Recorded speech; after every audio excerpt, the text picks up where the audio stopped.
कोटा के बाजारों में भारी भीड़ दिखी तो सड़कों पर वाहनों का जमावड़ा देखा गया। इस दौरान जन अनुशासन कमेटी के सदस्य, कोटा व्यापार महासंघ के पदाधिकारियों ने बाजार का दौरा किया और लोगों से गाइडलाइन का पालन करने का आह्वान किया। वहीं व्यापारियों ने बाजार खुलने के समय में बदलाव की मांग की।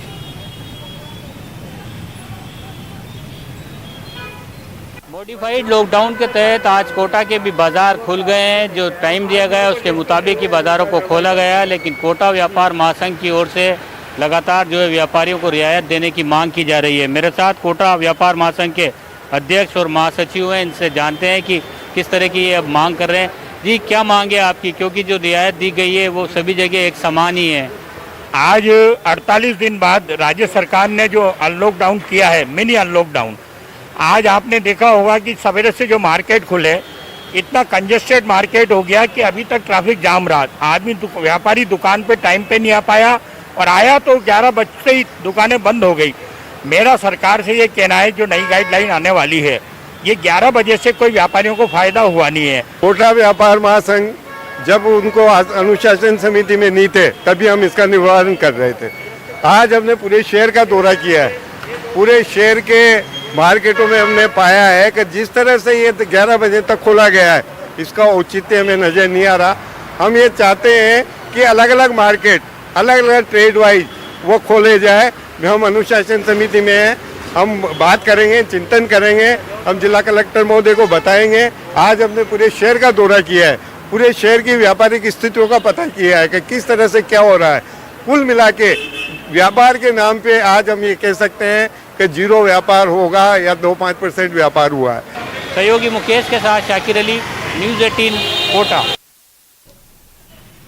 कांग्रेस ने आज सोशल मीडिया पर एक नया कैंपेन शुरू किया, जिसमें केंद्र से देशव्यापी मुफ्त वैक्सीनेशन अभियान चलाने की बात कही गई है। कांग्रेस नेता सोशल मीडिया पर अपने वीडियो और संदेश के जरिए सभी को फ्री वैक्सीन की मांग कर रहे हैं। Speak up for free universal vaccination अभियान को सोशल मीडिया पर ट्रेंड करवाया जा रहा है। राहुल गांधी और प्रियंका गांधी समेत कई बड़े कांग्रेस नेताओं द्वारा इसे लेकर ट्वीट किए गए हैं। वहीं मुख्यमंत्री अशोक गहलोत ने भी ट्वीट कर कहा है कि मुफ्त टीकाकरण सभी देशवासियों का हक है, जितना जल्दी हो सके सभी का फ्री वैक्सीनेशन हो, ये बहुत जरूरी है। वहीं दूसरे कांग्रेसी नेताओं ने भी वैक्सीनेशन की धीमी रफ्तार को लेकर केंद्र पर हमला बोला है।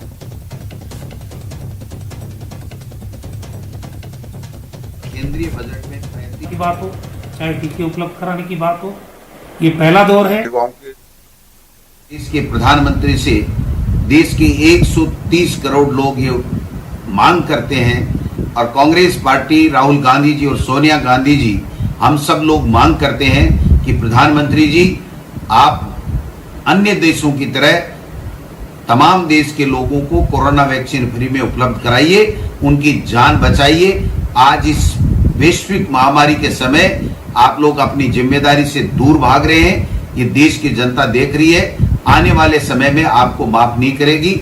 हम ये उम्मीद कर रहे थे कि भारत सरकार देश के नागरिकों को वैक्सीन लगाएगी, क्योंकि आज तक जो भी टीकाकरण हुआ है, चाहे वो किसी भी सरकार के समय हुआ हो, सारा टीकाकरण का भार भारत सरकार ने वहन किया है। चाहे आर्थिक भार की बात हो, चाहे टीके उपलब्ध कराने की बात हो। ये पहला दौर है जब भारत सरकार अलग कीमत पे वैक्सीन खरीद रही है, राज्यों को अलग कीमत पे वैक्सीन मिल रही है, प्राइवेट हॉस्पिटल्स को अलग कीमत पे वैक्सीन मिल रही है। ये दुर्भाग्य है। मैं केंद्र सरकार से मांग करता हूँ, नई टीकाकरण नीति बनाई जाए, सभी को मुफ्त में वैक्सीन उपलब्ध कराया जाए, देश की जनता की रक्षा की जाए। जो राजनीति वो टीकाकरण के नाम पे करने की कोशिश कर रहे हैं, जिस प्रकार की सियासती चालें केंद्र सरकार और प्रधानमंत्री नरेंद्र मोदी जी चल रहे हैं, उससे बाज आए। देश के युवाओं के जो आवाज है उसको सुने। आज गहलोत कैबिनेट की भी अहम बैठक होने वाली है, जिसमें आरबीएसई बोर्ड परीक्षाओं पर अंतिम निर्णय हो सकता है, जिसकी जानकारी शिक्षा मंत्री डोटासरा ने ट्वीट कर दी है। बता दें कि आज सीएमओ में सीएम गहलोत की अध्यक्षता में कैबिनेट की अहम बैठक होगी, जिसमें कोरोना से मृतकों के परिजनों को दी जाने वाली सहायता राशि पर भी निर्णय हो सकता है। साथ ही मिनी अनलॉक को लेकर भी चर्चा संभव है। बता दें कि आज शाम 5 बजे कैबिनेट की बैठक होगी। कैबिनेट की बैठक में वीसी के माध्यम से मंत्री जुड़ेंगे।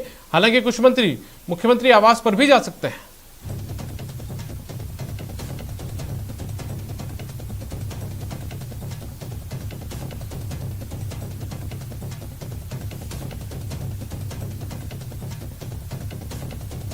केंद्र सरकार ने इस साल सीबीएसई की 10वीं और 12वीं की परीक्षाएं रद्द कर दी है। अब ऐसी मांग प्रदेश में भी उठने लगी है। इसे लेकर आज गहलोत कैबिनेट की बैठक में फैसला हो सकता है। मोदी सरकार ने किया छात्रों का बेड़ा पार। राजस्थान बोर्ड की परीक्षाओं पर संशय बरकरार। पीएम की राह पर चलेंगे सीएम। ऑनलाइन परीक्षा का करेंगे इंतजाम। आज खत्म होगा छात्रों का इंतजार। कोरोना संक्रमण और लॉकडाउन विद्यार्थियों के लिए फायदेमंद साबित हुआ है। पहले से 12वीं तक के विद्यार्थी प्रमोट हो चुके हैं। छात्रों की सुरक्षा का हवाला देकर इस साल सीबीएसई की 10वीं और 12वीं की परीक्षाएं रद्द की जा चुकी हैं, जिसके बाद छात्रों और अभिभावकों ने राहत की सांस ली है। आज कोरोना के अंदर जो सीबीएसई ने 12th के बोर्ड रद्द करने का फैसला लिया है, ये बहुत ही अच्छा फैसला है। ये फैसला बहुत पहले ले लेना चाहिए था। 12वीं की बोर्ड परीक्षा को लेकर सीबीएसई का रुख साफ हो चुका है। परीक्षाओं के रद्द होने के साथ ही विद्यार्थियों को प्रमोट करने की कवायद भी शुरू हो चुकी है। इस बीच राजस्थान माध्यमिक शिक्षा बोर्ड की 10वीं और 12वीं की परीक्षा को भी रद्द करने की मांग उठने लगी है। हालांकि इसे लेकर आज गहलोत कैबिनेट की अहम बैठक भी होनी है। अब संयुक्त अभिभावक संघ राजस्थान में राजस्थान सरकार से मांग करती है, जिस तरीके से केंद्र ने 10वीं और 12वीं की परीक्षाएं रद्द कर दी हैं, उसी तरीके से राजस्थान बोर्ड की भी परीक्षाएं रद्द की जाए या ऑनलाइन शिक्षा एग्जाम के ऊपर कुछ संज्ञान लिया जाए। राजस्थान में 10th और 12th के 21 लाख छात्र हैं। आज तक राजस्थान के मुख्यमंत्री जी को और मंत्री जी को इनके लिए निर्णय करने के लिए समय नहीं मिल पा रहा है। एक और जहां अभिभावकों और जनप्रतिनिधियों ने विद्यार्थियों को प्रमोट करने की मांग की है, वहीं दूसरी ओर कुछ शिक्षकों को विद्यार्थियों के भविष्य की चिंता सता रही है और उनकी माने तो प्रमोट करने के दूरगामी नतीजे अच्छे नहीं होंगे। एक शिक्षाविद के तौर पर मेरा यह निर्णय है कि एग्जाम होना चाहिए। बच्चों को कम एग्जाम का जो फोबिया है उससे दूर रखने के लिए यह जरूरी, क्योंकि गत वर्ष भी एग्जाम नहीं हुए थे, वो बच्चे इस वर्ष भी एग्जाम नहीं देंगे तो वो कहां से अपना विकास कर पाएंगे। आपको बता दें कि प्रियंका गांधी समेत कांग्रेस के कई नेताओं और विपक्ष ने मोदी सरकार से परीक्षाएं रद्द करने की मांग की थी, लेकिन प्रदेश की कांग्रेस सरकार पर भी परीक्षाओं पर फाइनल फैसले को लेकर बड़ी चुनौती है। न्यूज 18 राजस्थान के लिए जयपुर से महेश दादीज की रिपोर्ट। अब खबर जयपुर में टेनिस प्लेयर से दुष्कर्म मामले को लेकर कोच गौरांग नलवाया को सस्पेंड किया गया है। स्पोर्ट्स काउंसिल ने उन्हें सस्पेंड कर दिया है। एफआईआर की कॉपी मिलने के बाद यह फैसला किया गया है। मामले को लेकर खेल मंत्री ने भी अधिकारियों से वार्ता की थी। जयपुर से इस वक्त की खबर मिल रही है, जहां पर टेनिस प्लेयर से दुष्कर्म मामले को लेकर जो कोच है गौरांग नलवाया, उन्हें सस्पेंड कर दिया गया है। स्पोर्ट्स काउंसिल ने यह सस्पेंड करने का फैसला किया है और एफआईआर की कॉपी जैसे ही मिली है उसके बाद में ये सस्पेंड करने का फैसला किया गया। खेल मंत्री ने भी इस पूरे मसले को लेकर अधिकारियों से वार्ता की है। हमारे साथ में महेश दादीज हमारे सहयोगी जयपुर से फोन लाइन पर जुड़ गए, उनका रुख कर लेते हैं। महेश, आखिर पूरा मामला क्या है जिसके बाद में ये पूरा फैसला किया गया है? देखिए दीपक, बताना चाहूंगा कि एसएमएस स्टेडियम में जो कोच है गौरांग, उनके खिलाफ में इस तरह की शिकायत आई थी कि टेनिस प्लेयर है 17 वर्षीय, जिसने की आरोप लगाए हैं गौरांग कलवाया के खिलाफ। उनके रेप के जो चार्जेस हैं उनके ऊपर लगाए गए थे और इसमें बताया गया था कि टूर्नामेंट में वे अच्छी परफॉर्मेंस और आगे बढ़ाने का जो झांसा दे रहे थे, जिसके चलते उनके ऊपर पोक्सो एक्ट में कार्रवाई करते हुए पुलिस ने मामला दर्ज किया है। गौरांग उदयपुर के रहने वाले हैं और एसएमएस स्टेडियम में जो है टेनिस की कोचिंग यहाँ पर दे रहे थे, लेकिन जिस तरह से नाबालिग प्लेयर हैं उन्होंने ज्योतिनगर थाना पुलिस ने जो है मुकदमा दर्ज कराया। उसके बाद में उनके खिलाफ जो कार्रवाई है वो की जा रही है। लेकिन जिस तरह से एफआईआर की कॉपी जैसे ही खेल परिषद को भी मिली है और इस मामले में खेल मंत्री ने भी जो है तमाम अधिकारियों को दिशा निर्देश दिए थे और उसके बाद से जो सस्पेंशन की जो कार्रवाई है वो अमल में लाई गई है और अभी गौरांग को यहाँ सस्पेंड कर दिया गया है। और जब तक उनके खिलाफ पूरी पूरा जो मामला है उसका निस्तारण नहीं हो जाता, तब तक उनके सस्पेंशन को जारी रखा जाएगा और आगे की जो कार्रवाई है उसके ऊपर भी तभी जो कार्रवाई है उसको पूरे अंजाम दिया जा सकेगा। दीपक, चलिए महेश, बहुत बहुत शुक्रिया इस तमाम जानकारी के लिए। तो महेश दादीज बता रहे हैं कि कोच जो है गौरांग नलवाया, उन पर उन्हीं की एक तरीके से कहिए कि टेनिस प्लेयर है, उसने मुकदमा दर्ज करवाया था 17 साल की टेनिस प्लेयर ने और उसके बाद में उन्हें सस्पेंड करने का ही फैसला विभाग ने लिया है। कोटा में पत्नी की हत्या मामले पर अपडेट सामने आया है। कुल्हाड़ी से हमले में घायल मासूम की मौत हुई है। 8 महीने के मासूम की भी इस पूरे मामले में मौत हो गई है। कुल्हाड़ी के वार से घायल हुआ था ये मासूम। पत्नी पर हमले के दौरान मासूम को कुल्हाड़ी लगी थी। पत्नी की हत्या और मासूम की मौत से अब पूरे इलाके में सनसनी फैल गई है। तो कोटा से पूरा अपडेट सामने आ रहा है, जहां पर पत्नी पर जो कुल्हाड़ी मारी गई थी उसके अंदर उसके बच्चे पर भी ये वार लगा और उसके बाद में इस 8 महीने के मासूम की भी इलाज के दौरान मौत हो गई है। कुल्हाड़ी के वार से मासूम भी घायल हुआ था। पत्नी पर हमले के दौरान मासूम को भी कुल्हाड़ी लगी थी। पत्नी की हत्या और मासूम की मौत से अब पूरे इलाके में सनसनी फैल चुकी है। बता दें कि कोटा में सनकी युवक ने पत्नी और बेटे पर कुल्हाड़ी से हमला कर मौत के घाट उतार दिया था। इस वारदात ने सबको सन्न कर दिया था। जिसने भी हैवान की हरकत को देखा था वो दहल उठा था।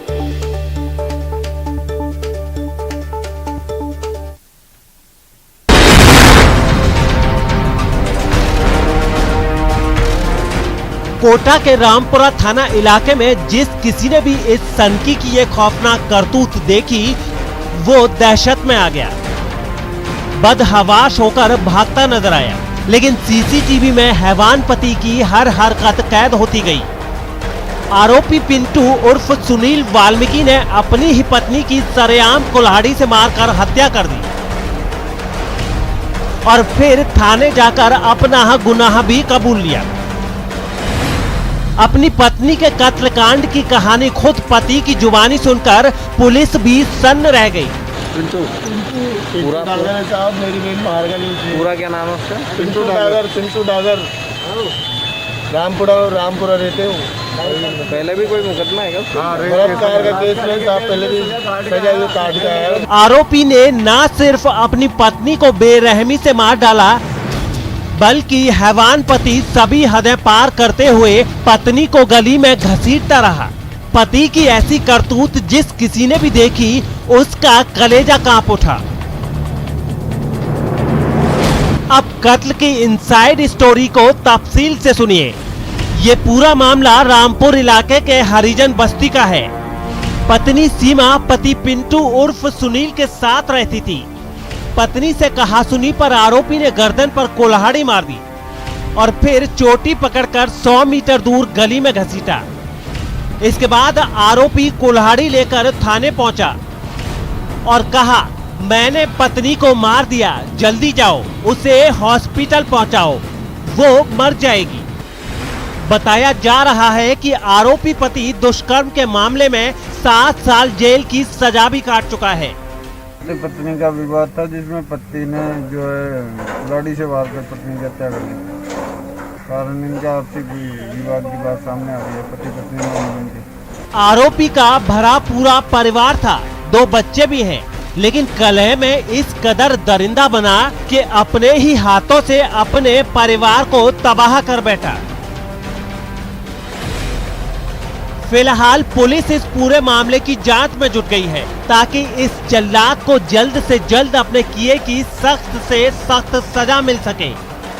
कोटा से न्यूज 18 के लिए ओम प्रकाश की रिपोर्ट। सिरोही के कांस्टेबल देवेंद्र कुमार और एसपी ऑफिस में तैनात हेड कांस्टेबल तेजाराम का ऑडियो सोशल मीडिया पर वायरल हुआ है।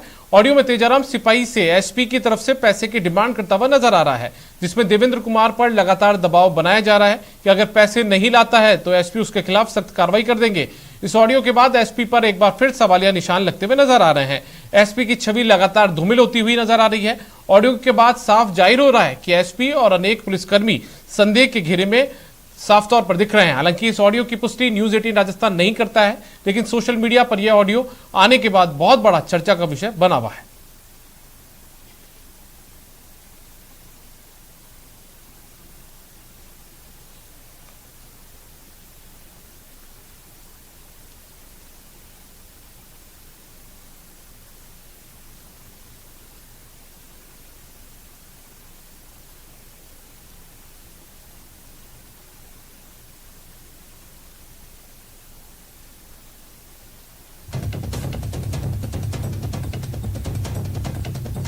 मेरे साथ व्यवस्था हुई को होमवर्क तक एक दिन रो बस आप संभाल लो। नहीं तो गोली बारे व्यवस्था नहीं गई मैंने तुम जवाब देना पड़ी अधिकारी मुँह कहीं को साहब एक दिन रो आपने हमारे सको एक दिन एसपी आप पूरा कंट्रोल में यूं कहीं करो साहब एक दिन रो छोटो भाइयों ने हम एक दिन हमारे तो नहीं यार फालतू में मैं चलो बड़े मन की और मैं आज बात कर ली बाकी यार यो नहीं है मुदनियों को काले चलो छुट्टी भी है सोमवार सुबह 10 बजे ऑफिस खुला एक्शन प्रो वाला मुंह पहला कह रही होता ना ना मैं कोई कह रही हूँ आपने साहब मैं मतलब जिंदगी भर याद रखो साहब एक दिन हमारे तो बस 8-9 बजे तक यहाँ आ जाना नहीं तो 10 बजे ऑफिस खुलेगा एक्शन हो जाएगा मैं पहले कर देता हूँ सोमवार ने पक्को साहब 100% साहब टाइम तो फिक्स है ही कोई नहीं मैं आपने मुड़ा थी बोली रही हो कि सोमवार लास्ट बस सोमवार ने कोई हालत में मैं कर दूं सर टाइम आपको 10 बजे तक आ जाओ अटे कोई नहीं आओ तो बटो मन कह दीजिए उन मत जानो वो मैं तो बताया वो आदमी ठीक सर ओके पक्को 100% सोमवार कोई हालत में मिस नहीं हुआ बस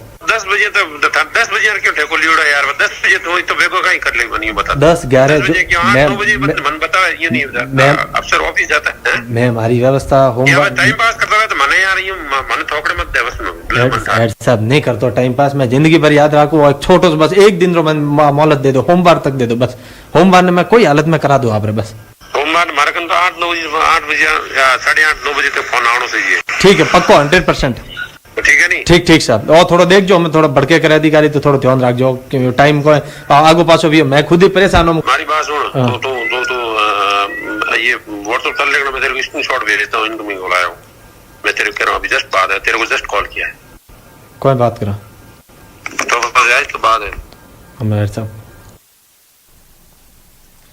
गरीबी को अभिशाप क्यों कहते हैं इसे समझने के लिए खालक खान की दर्द भरी कहानी काफी है 3 बच्चे हैं जो एक अजीब बीमारी के शिकार हैं और गरीबी ने ठीक होने नहीं देती किस्मत ने ऐसी दगा दी कि न आवाज मिली न सोचने समझने की शक्ति और इससे भी बड़ा दर्द ये कि पिता की ऐसी आर्थिक हालत भी नहीं कि इनका इलाज हो सके इनकी तकदीर बदल सके ये तीनों बीकानेर के खाजूवाला के केला गांव के रहने वाले हैं खालक खां के ये तीनों बच्चे बचपन से ही बोलने में असमर्थ थे कुछ बड़े हुए तो इनकी सोचने समझने की शक्ति भी चली गई अब ना तो ये अपना दर्द बता सकते हैं ना किसी को इशारों में समझा सकते हैं हालात ये हैं कि ये खुश हो रहे हैं या गमगीन हैं इसका भी किसी को ठीक से अंदाजा नहीं लगता खालक खां की आर्थिक हालत भी ऐसी नहीं है कि वो इनका किसी बड़े अस्पताल में इलाज करा सकते जितनी हैसियत थी उसके हिसाब से डॉक्टरों के साथ साथ हकीमों से भी इलाज करवाया कई जगह इबादत भी की लेकिन कोई फायदा नहीं हुआ देख 4 बच्चा था जगह एक बुजुर्ग हो 3 है कोई सोए करो तो हूँ इलाज कराऊं यारो मैं इलाज घणो ही कराया पर पार पड़ी गाने गरीब आदमी हो तो सहायता करो तो इलाज गरीबी और बच्चों की बीमारी से जूझ रहे खालक खां वृद्धा पेंशन के सहारे हैं और ऐसे में उन्हें समझ नहीं आ रहा है कि इतने पैसे में वो रोटी का जुगाड़ करें या फिर इन बच्चों के इलाज के लिए पैसे जोड़ें। गांव वालों का कहना है कि अगर खालक खां को सरकारी मदद नहीं मिली तो फिर उनके बच्चों का क्या होगा किसी को कुछ समझ नहीं आता।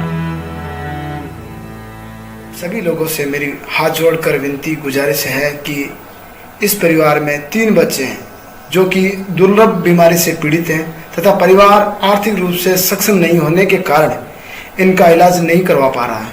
आप लोगों से मेरी गुजारिश है कि इस परिवार की ज़्यादा से ज़्यादा आर्थिक सहयोग करें जिससे इनका इलाज करवाया जा सके।